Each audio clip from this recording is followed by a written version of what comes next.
right, welcome everybody into the storm with Ken Nowitzki. It's been a great weekend. I was in Las Vegas this weekend for 2X Monster Trucks Live. A lot of great times, good stuff happening. The tour is growing leaps and bounds. I think it was by far the largest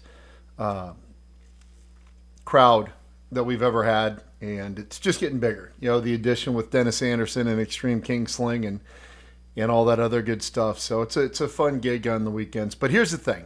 We talk about life, culture, politics, and maybe a little bit about sports. We talk about everything, but here's the cool thing about this is today it might be a little bit about everything. And what I mean by that is this. We're going to talk a little bit today about cancel culture. And yeah, I've been a victim of cancel culture, and it can get pretty much anybody at any given time. And anybody who knows anything about me knows, well, he's run for Congress, he's run for state senate, he's run for state house, but there's a reality that much deeper than that. I've been in entertainment for a very long time. I've been a monster truck since about 2005, worked my way up from nobody. I was a pharmaceutical rep. I've had sales management jobs where I oversaw regional sales for companies and stuff. So I've got a pretty cool story, but the one story that a lot of folks ask about is the entertainment, the monster trucks, the motorsports, because that's kind of where I've made my stamp over the years and actually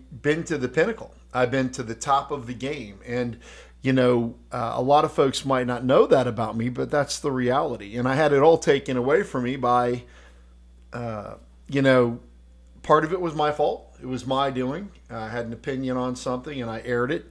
But it was taken completely out of context. It was blown up. It was thrown out there. And I did a video about it when it happened because I was devastated. I was crushed. It was my dream job at the time. I thought it was finally the pinnacle of what I had worked so hard to do, because any of us who, you know, when you're working doing something and you find something you love to do, it doesn't feel like work. It feels like, man, this is just amazing. I'm doing something. I'm getting paid for it. And, wow, what an amazing journey. I'm working with amazing people. I had, you know, working with a couple of my best friends actually doing it. And so this is the story of Ken Nowitzki and him being canceled after reaching what I consider to be the pinnacle of my sport. And, you know, a lot of folks might not know a whole lot about monster trucks, but, you know, I got into it in about 2005 because our kids and my brother-in-law got us involved. They took us to a monster truck show up at the Metrodome.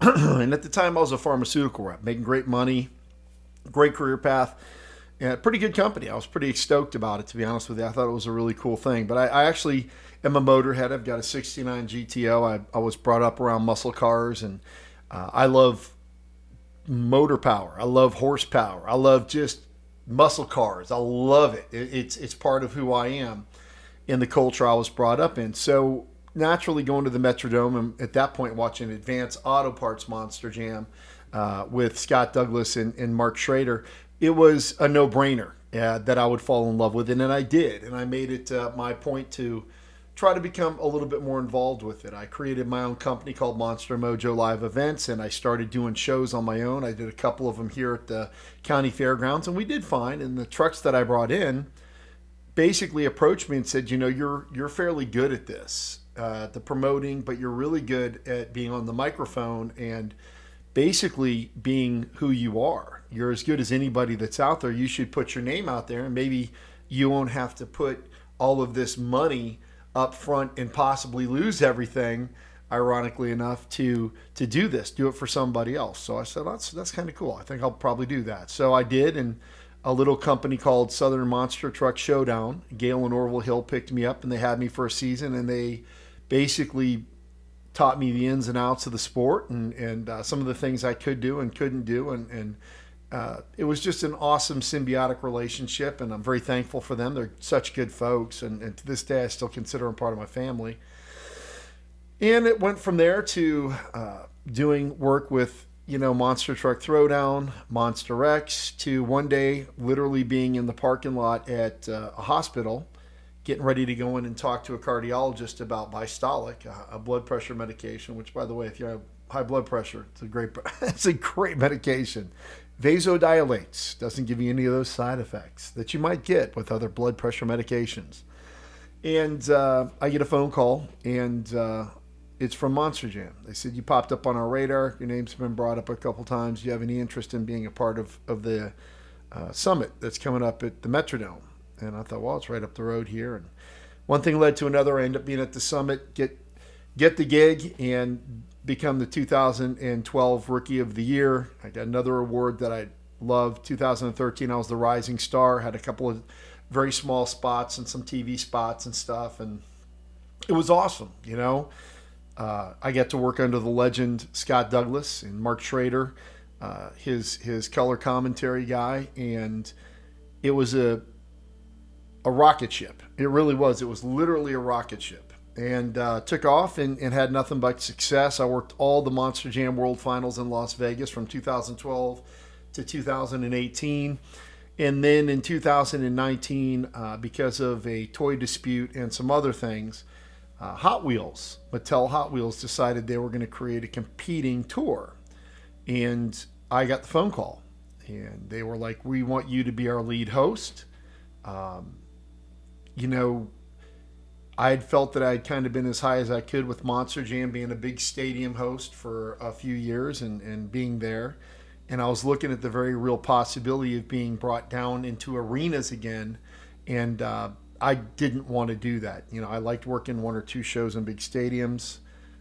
That's where I felt I belonged. And they wanted to bring me back down and put me into arenas where you could work anywhere from 3 to 5 shows for pretty much the same money. And I was like, nah, I'm good. I don't want to do that. But the good thing is the folks at Hot Wheels Monster Trucks Live were starting this, and they're like, we want a good voice, we want a credible voice, we want you. And they ended up hiring one of my best friends to be my co-host.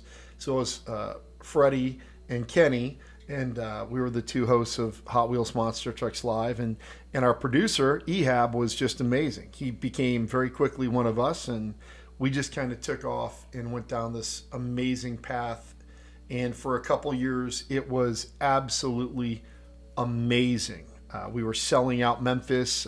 We were doing things in the monster truck industry. We weren't heavily scripted. Freddie and I could pretty much go and do what we wanted to do and just let the show flow free. And he and I had a great synergy between us, and we turned a lot of heads, and we gave Hot Wheels instant credibility, and Mattel loved us, and we were going good. And everything was going fantastic.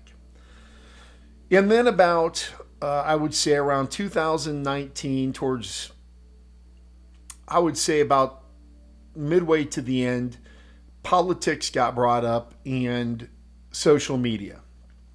So I had a feeling that it might have something to do with myself and some other folks that were politically inclined to voice our opinions on things. But I never really tried to hurt anybody's feelings, or I was never rude or disrespectful. I'm a conservative. I'm a Republican. That's what I am. I have a lot of liberal friends, and I love them dearly, but I am a conservative, and I'm outspoken. Now, I don't ever look to offend people so much or hurt people's feelings or attack them, but if I see something that I think is wrong, I'm going to speak up and I'm going to say something. And I was brought up that way by my father, and that never changed. I literally felt as if, you need to be able to stick up for yourself and have a say when things get a little bit ridiculous. So I basically chimed in on things from time to time, but I basically dialed it way, way down. Way, way, way, way, way down.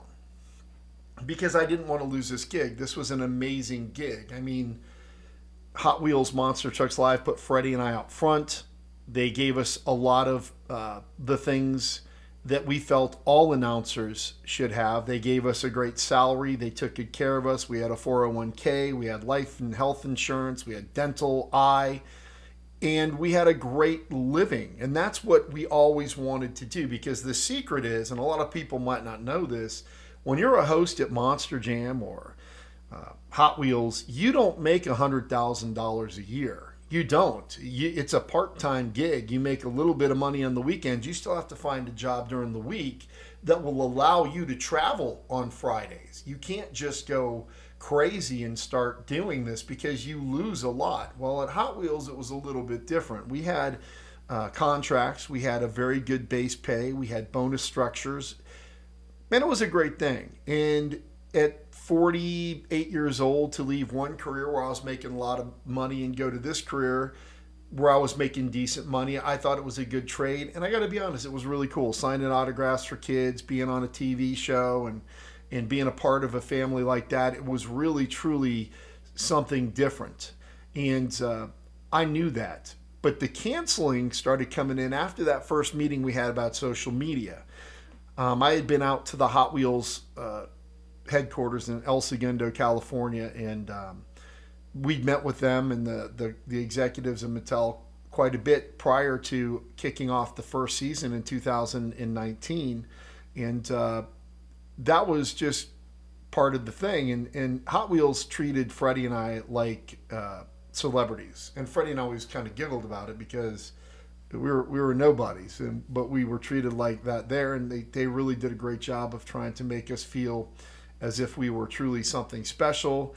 We never went without. Whatever we needed, we got. We never really took advantage of it. We just were a couple of dudes living the dream and having a great time traveling.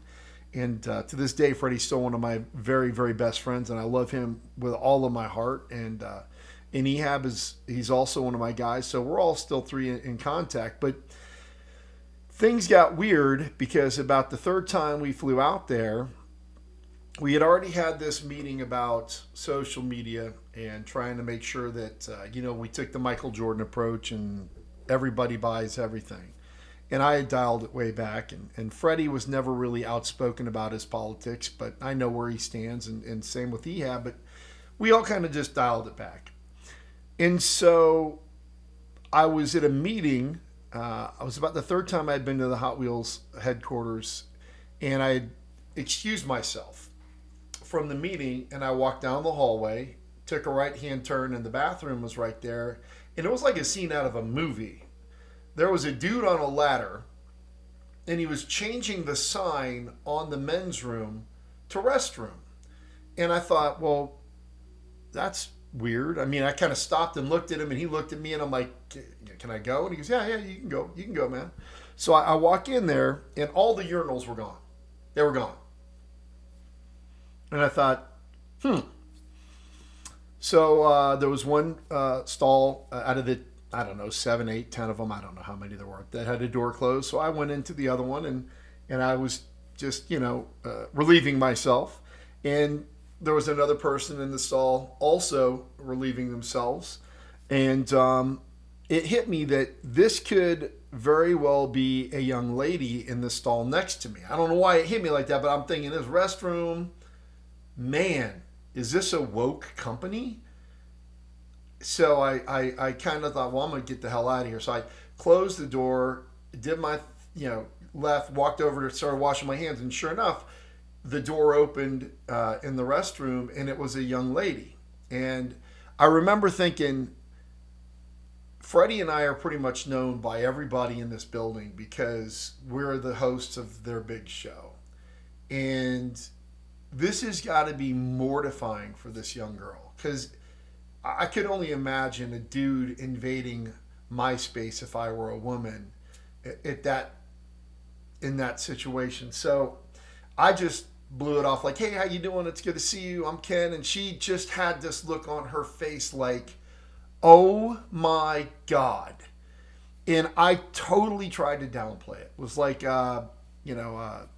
it's good to see you. And I had to get the hell out of there as fast as I could because I knew she was totally uncomfortable, but I didn't want her to feel bad. And I just was like, this is bullshit. This is stupid. And any person with a common sense driven mindset, this is ridiculous. So I go back in the meeting and I gut through this meeting and I looked at Freddie and I go, dude,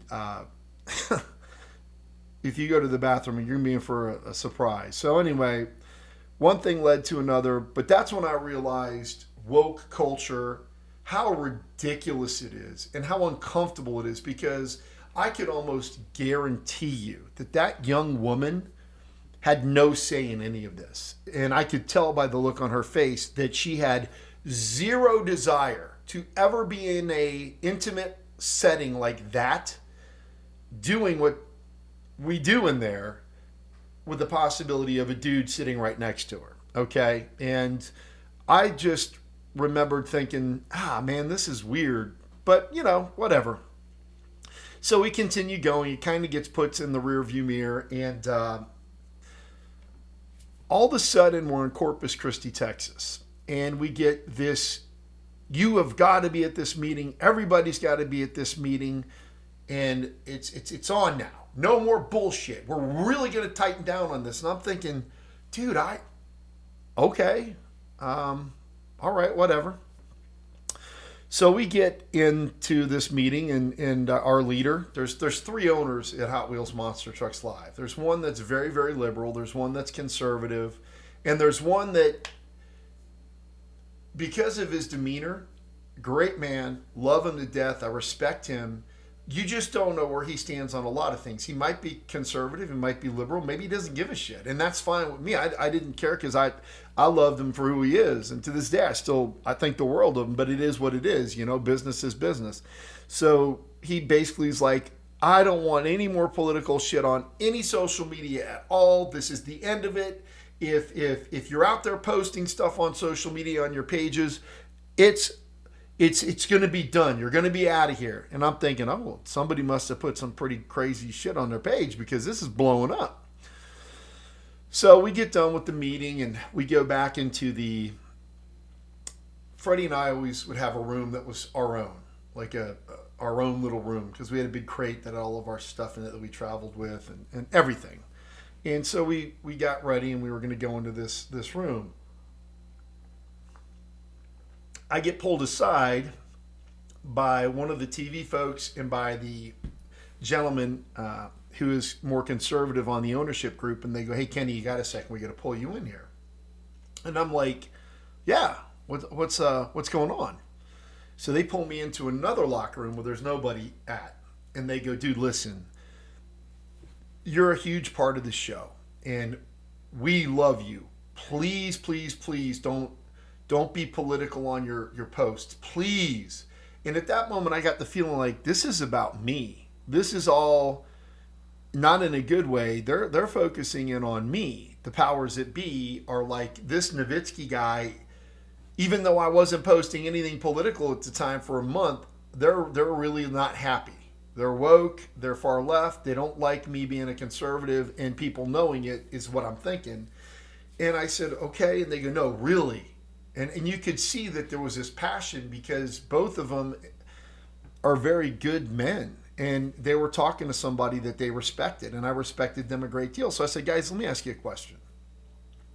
If you could give me an example of something that I may have posted in the past that has offended somebody at corporate that would make me a target. And they kind of looked at each other, and you could tell it was getting kind of uncomfortable because now I'm asking for the goods. You need to help me help myself and help me help you because I don't want to lose the gig. I can see that you guys don't want me to lose the gig. Can you give me an example? And they go, okay. You took a picture of Air Force One and you posted it on Instagram or Facebook or some shit. I don't know. So as Air Force One was taken off with Trump on it. He was in Minneapolis. I remember it very clear, and it was cool. It's Air Force One. So I took a picture and I posted the boss, president, and maybe a couple other things. Make America Great Again, whatever. I don't know. Hashtag. So I got in trouble for posting a picture of Air Force One. And I went, okay, got it. That's cool, I guess. I go, give me another one. Because I'm trying to literally in my mind think, okay, what can I post and what can I post and where is this line? He goes, you took a picture of somebody in a pit party.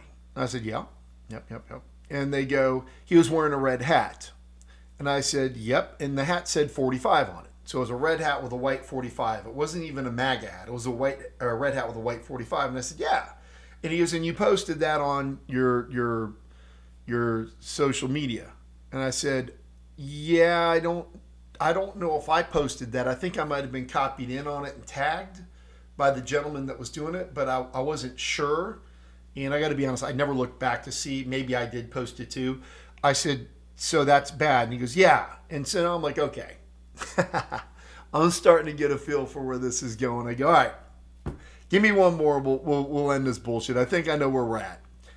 And this was the tough one because I could tell that they were uncomfortable with the next thing that was going to be said. And they probably, knowing me, knew that I wasn't going to be too pleased about it. And granted, I'm nobody special, but I mean, I was brought up in a respectful household with an Air Force father. They said, okay, so you were in a hotel room. And I'm thinking, oh, all right, here we go. I know I always in my room by myself, but I'm thinking maybe somebody leaked something and they're trying to get me in trouble. And he goes, and you took a picture of a Bible on a nightstand. And I kind of sat there and I looked at both of them and I went, what? They said, well, you took a picture of a Bible on a nightstand. And I know exactly what they were talking about. And for a lot of people that don't know, I am a Christian. The Lord is my Savior. I don't force it on anybody. You can do whatever you want. You believe whatever you want. I hope you have faith because I think faith is the basis for everything, but it is what it is. I want you to have that faith, and I want you to stand on things that make you feel strong, give you a backbone, and give you a reason to live. And whenever I go into a hotel room, one of the first things I do is my ritual is I look to see if there's a Bible. If there is, I take it out of the drawer and I put it on my nightstand. Don't sit there and read it all night long. Don't dig through it to see if there's money in it. I literally take it from the drawer and I put it on my nightstand so it's next to me while I'm sleeping at night. I also do things like walk around the room and sit and try to get the feng shui and get the energy in the room decent so I feel familiar enough with it so I can get a good night's sleep. But I always do that if I can. And I posted that picture on my social media. It's still there. I think it said King of Kings, my salvation, my safe space, whatever. In the minute they said that, I kind of looked at both of them and said, man, let me help y'all out. If you want me to, I can resign. And because I love you guys, I will stay on as long as it takes to train my replacement. No questions asked. But this might not work. And they both were like, no, that's not what we want at all. We absolutely do not want that. We're trying to avoid that because you're an intricate part of the show and you're helping us build this brand and we're in a great place and we don't want anything to happen. And I just remember thinking at that moment, there's just no way this is going to work. It's just, if you're not even allowed to profess your faith and they're going to come after you, I just was like, okay, I'm not down with this, but whatever. Well, it ended up turning out that ended up being, if I'm not mistaken, our last show before COVID kind of shut everything down. COVID crushed everything. So Freddie and I are at home and we're doing our things and they're sending us little things to do, set up a studio at home and do some cool little videos and reels and stuff. And we're doing it. We're doing our thing. And in Hot Wheels defense, man, they paid us every single 2 weeks. It was nonstop. They never pulled back the covers. First class, all the way. 100% first class. Never left us hanging. Truly, truly, truly. It was a great organization. I'm very proud to say I was a part of something special. I really am. And at the time, I literally had felt like one of the luckiest men in the world. Until after that conversation, I still felt very fortunate, but I was it just kind of hurt because I could feel in my heart that this probably wasn't going to be my path and that, this might not last. But I was 100% on board because we worked so hard to get here and the money was good and the benefits were good and I loved my job. And at that time, they were still trying to determine whether or not they wanted to go mainstream motorsports or motorsports entertainment. And Freddie and I were kind of hoping they'd go one way. They ended up going completely the other direction. I can honestly say to this day, I probably would never have been there after that anyway, because I have no desire to wear Elvis costumes with lights on them and stuff like that. I'm more of a college game day guy, not, unicorns and goofy looking character trucks. That's just not my thing. So everything works out the way it is. But the sad part about this is the cancel culture that basically enveloped me, took away my career. And like I said, I'm not innocent in this. I gave a little bit of fire to fuel this. So this was a lot my responsibility too. So you got to be careful. So I was not posting anything political, even remotely close on my page at all. We were just getting through this, and there was a night when the rioting broke out in Washington, D.C., and they had to take Trump and move Trump from the White House to the bunker. A co-host and a fellow host in the industry that worked for Monster Jam, very liberal, far left, I mean, as whack and woke as you can get is. But nonetheless, my friend, I thought, we would talk politics once in a while and exchange barbs, but he was always a good guy about it. And, I figured, whatever, we're going to do what we're going to do. Well, he had put this thing on and something about they should leave Trump in this hole where they found him or something, some ridiculous anti-Trump, because he's hugely anti-Trump. Can't stand Trump. He's Trump derangement syndrome, probably top 5 for him. It's probably his number 1 or 2 trait. So he decides that he wants to put that post out there, and I put something out there like, well, it's common for the Secret Service to take the president to put people in the bunker because, all hell's breaking loose. People are acting like animals out there. And keep in mind, most of the people that were rioting and blowing things up and setting fires, these were white people. They weren't black people. They weren't Hispanic people. They weren't Asian people. They were white people just setting everything on fire, destroying stuff and going crazy. Which I have no time for, by the way. None. I don't have any time for that lawlessness. I'm a father. I've got kids. I like civilization. I'm a big fan of society. I appreciate civilization.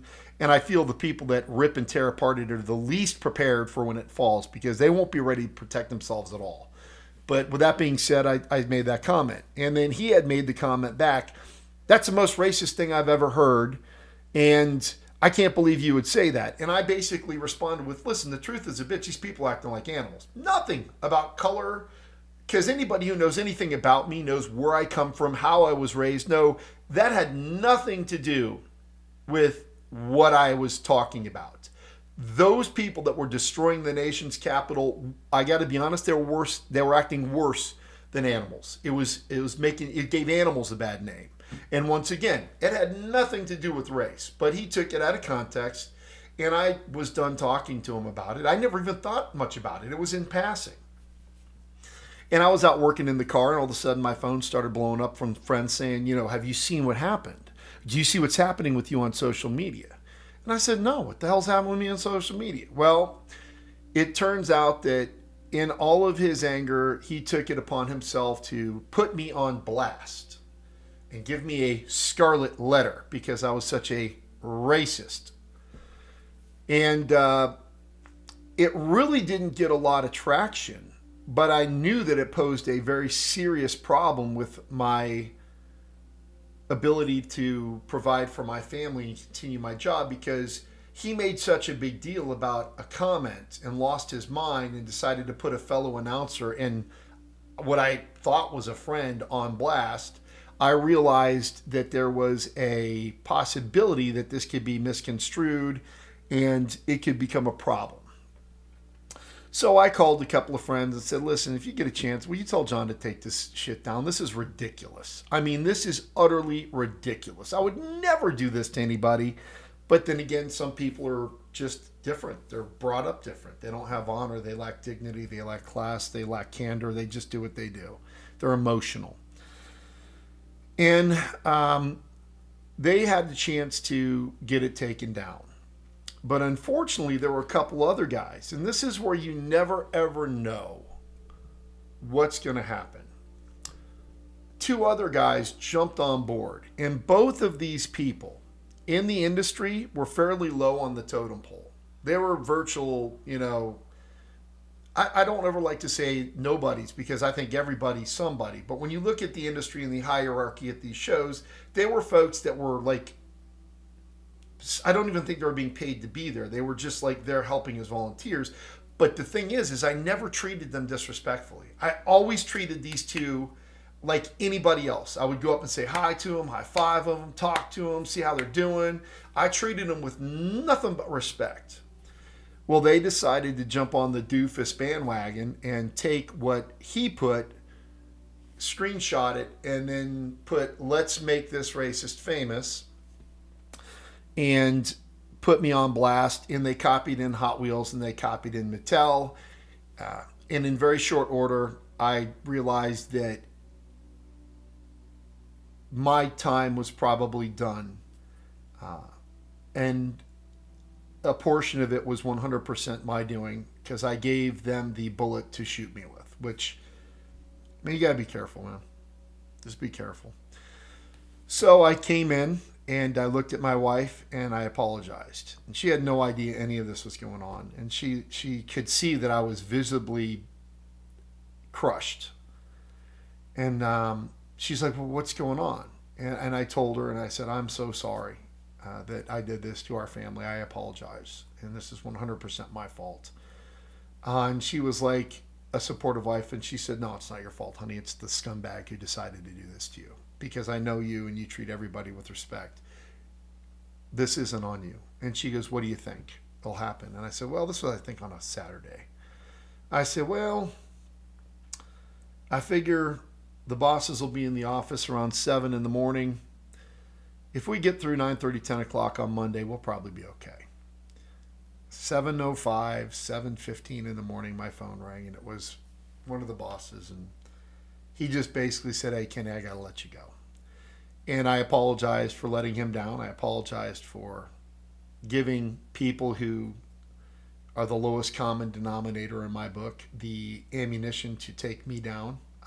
But that was about it. You know, that was it. And then I went online and I posted a video apologizing to everybody. And because you're part of a family when you're on the road. You're part of a family. Y'all look out for each other and stick up for each other. And you don't agree on everything, but man, it's still a family. You know, it really is. You're in all these places that you're not familiar with these people, and you have to have that support structure. And yeah, it's a great thing. And being with 2X Monster Trucks Live today is still an honor. They're my family. They're my friends. They're as close to me as anybody I've ever been a part of my life. They're there. So that phone call happened, and I kind of had to sit back and realize that I, trusted people too much, and I got burned by it. But I was canceled. Don't kid yourself. I did not leave. I was canceled because of Trump derangement syndrome, the woke culture virus, and that's my story. A very good friend of mine called me a couple weeks later, gave me a great job, and since then it's been a fantastic thing. I've been saved by grace. I've always been picked up by great people and dusted off and put back in the game, and it was no different. And I love that person more than you could ever imagine. So we've got that. So that's how I got canceled, and that's how my monster truck career got me to where I worked my way all the way up, pinnacle, and then got knocked down, and now I'm with a great company, and we're still rocking and rolling, and the tour is growing, and I'm very proud. But there's a lot of folks out there that are just people living their regular everyday lives. Maybe you've been canceled, maybe you haven't been canceled. And my advice is to you to always understand people are going to be out there looking to hurt you, especially if they don't like you. And if you give them the ammunition to shoot you, it can be a lot your fault. A lot of this was my fault. I could have bit my tongue. I didn't have to comment on his post. To this day, I'll say what I said was not racist. It was ridiculous. It was taken completely out of context. But that's what the left does. They hyperventilate, they jump up and down, they piss their pants, they make something out of nothing, all to make themselves feel better. And, ironically enough, this year that host got let go because he lost his mind after the election and wished death on all Trump supporters. He basically he lost it. But, it is what it is. That's life. But I don't rejoice in it. I think it sucks that anybody has to worry about being canceled for anything, because I think freedom of speech is paramount in our republic. But that's my cancel culture story. Now, I don't know what you guys have going on out there with your cancel culture stories, or if you've been canceled, feel free to drop me a message and let me know. But man, I've worked for the big ones. I've been on TV. I've had the chance to do amazing things. I'm still doing them to this day, and I'm blessed for it. But that's my cancel culture story here on Into the Storm with Ken Nowitzki. Man, this is part of the culture, a little bit of motorsports, life, and definitely there's some politics in there, because all of that contributed to this calamity that cost me a great gig. And but like I said, the good Lord is always here with me, and I would not be there to this day, I'm quite sure, only because Monster Trucks has unfortunately slid into an entirely motorsports entertainment category. There is very little, if any, mainstream motorsports left, and it frustrates me, but it's true. And we can talk about that another time. But, man, thank you so much for your time. I hope you have a great week. Maybe we'll throw another podcast together and hop on here and talk about things that matter. I love you guys. Like, subscribe, share. Please let other people know that we're out here. And we've got a podcast duo that we're going to announce here in the very near future with somebody that a lot of you guys really love. We're going to go and have a weekly, and it's going to be a lot of fun. So I genuinely love you guys. You'll never know how much I appreciate you guys spending your time with me. And man, just enjoy this journey. Ken Nowitzki, Into the Storm. Like, subscribe, share, and I'll see you guys again next time. God bless.